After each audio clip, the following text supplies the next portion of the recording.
Arusha is the third biggest city in Tanzania and a popular destination for volunteers and tourists who are going on safari or hiking Mount Kilimanjaro. So in today's video, I'm going to give you the ultimate guide to explore Arusha.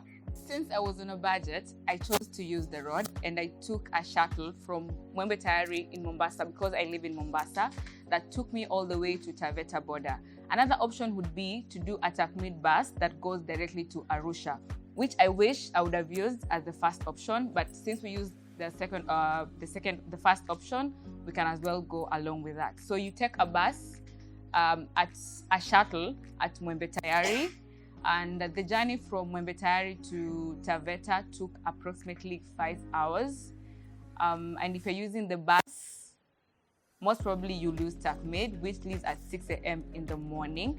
And both the Takmid bus and the shuttle that are headed to either Moshi, Arusha, or Taveta are located at Mwembe Tayari near the mosque opposite Naivas supermarket.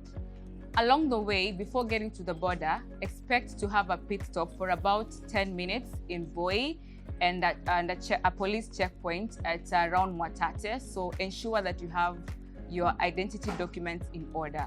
Once you get to Taveta bus station, you will take a motorbike that will take you directly to customs. The journey from Taveta bus station to customs takes approximately 10 to 15 minutes on bike, and I'll give you all the charges and the full amount that I used for my journey to Arusha on the description box down below. So let's proceed on. When you get to customs, during the day from 8 to 6 p.m., it's a one-stop border post, meaning clearance is done in one building. So whether you're coming from, if you're exiting Kenya, getting into Tanzania, that is Arusha, everything will be done in the same office, all right?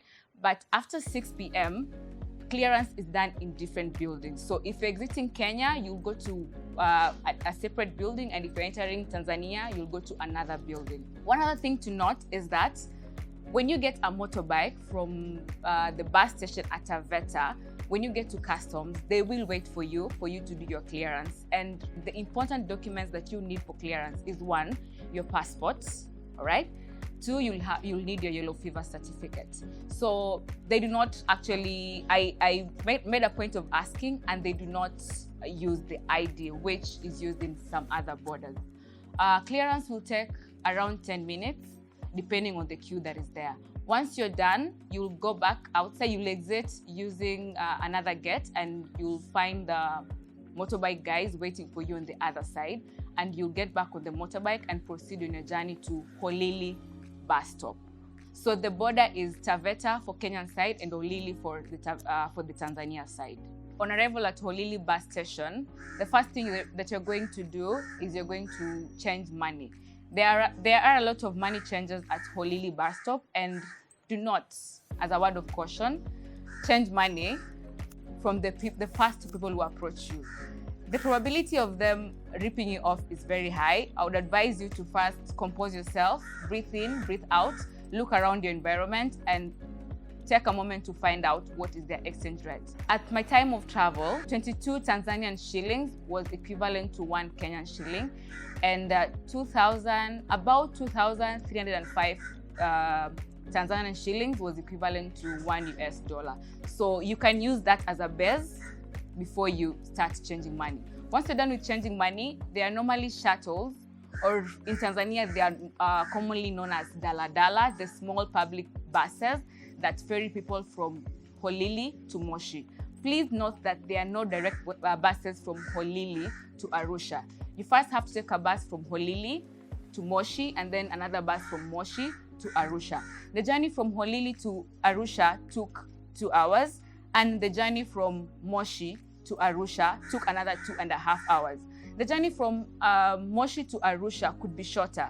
Why am I saying this? We had a mechanical breakdown on the way, so that influenced the time that we used for the whole journey. We were getting to Arusha at around 9:30 p.m. and the buses that take people from Moshi to Arusha are Rosas. So they are comfortable, but bear in mind that at times they exceed the number of passengers needed in that particular bus. So you might end up standing. So be very keen on that. And I would give you a tip. Ensure that you take the front seat or sit next to the driver. That is, you become the co-driver.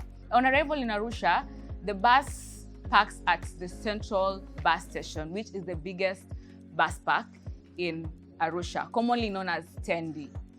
As I said earlier, the central bus station is the major and I think the only bus station in Arusha.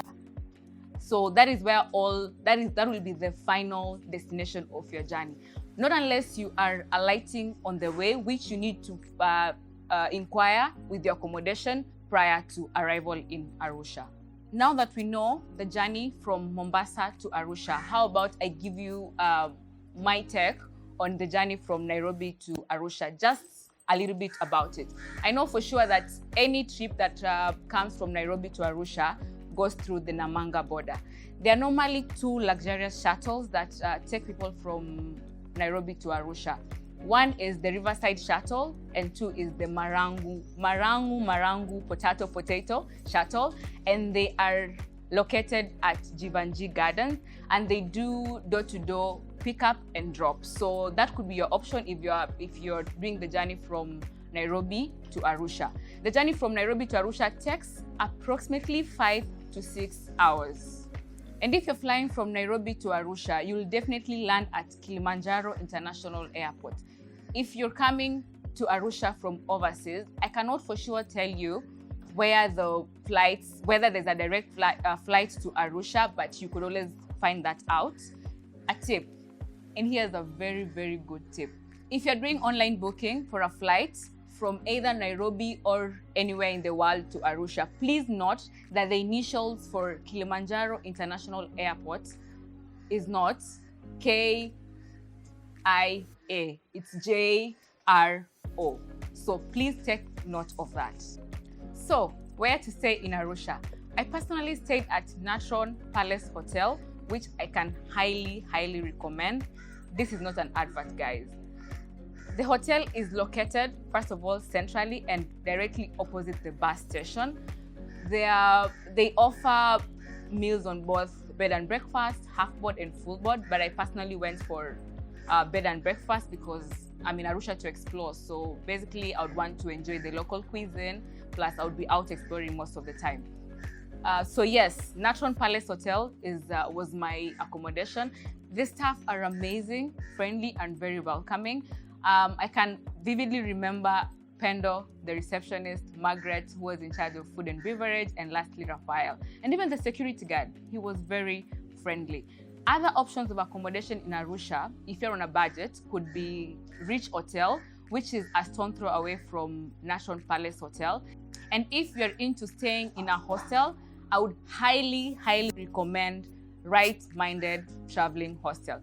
I did not stay there, but that was going to be my first option. But because they're already fully booked, I settled on going to Natron Palace Hotel. Guys, they offer accommodation on half-board basis. That is, they give you breakfast and dinner.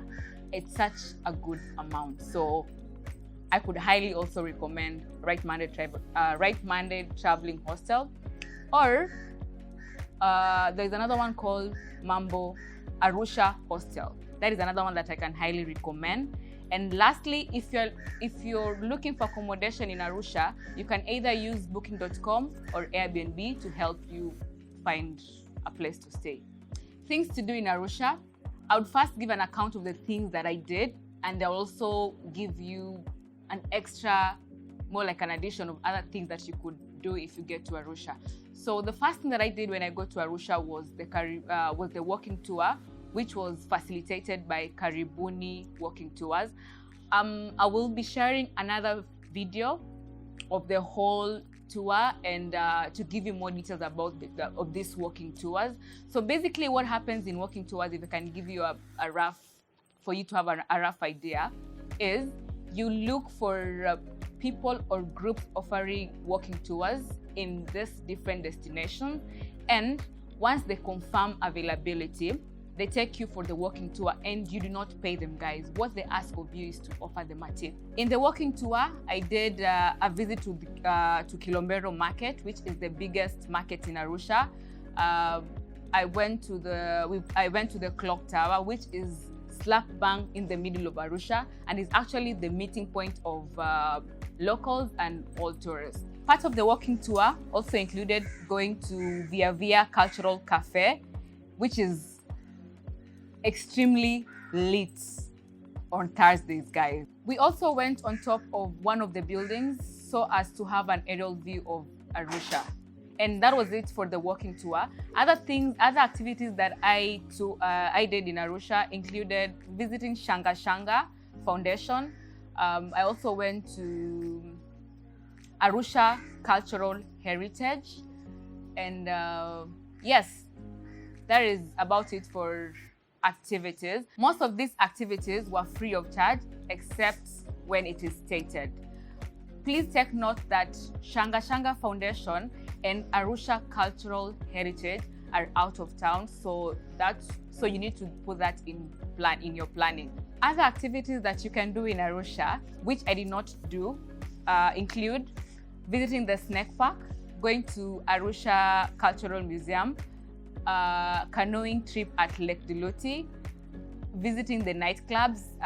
Good examples could be Triple A nightclub, Johnny's Bar, Club D, and many others that I have forgotten. And lastly, which is always the most popular, is going on a safari at Serengeti National Park and hiking Mount Kilimanjaro. Moving around in Arusha, you can either move around in a tuk-tuk, you can either choose to take a motorbike, commonly known as bodas, or get into a Dala, which, as I said, are small public buses. Motorbikes charge anywhere between 1,000 to 5,000 shillings depending on the distance and your negotiation skills. I am not sure whether there are cab hailing apps in Arusha, but there are taxis which are unmetered and unregistered. So all you need to do is find a reliable one and negotiate with the taxi driver. Transfers from the airport to Arusha will cost you about $50 US. And if you opt to use public means, then you can take a motorbike from the entrance all the way to the KIA bus stop and get a Dala to Arusha town. I recommend Google Maps for navigating around Arusha, but another tip that I could give is that you can make use of the locals. They're very friendly, but always remember to say hi before you ask for directions to whichever place you're heading to. The official language is either Swahili or English, so bring along an English Swahili phrasebook, or if you're into apps, then Google Translate can be your best friend. The locals highly appreciate if you know a bit of Swahili. Words like habari yako, hujambo, shikamo will really take you a long way. And also observe the age difference between you and the person you're greeting. I'll give a scenario of myself.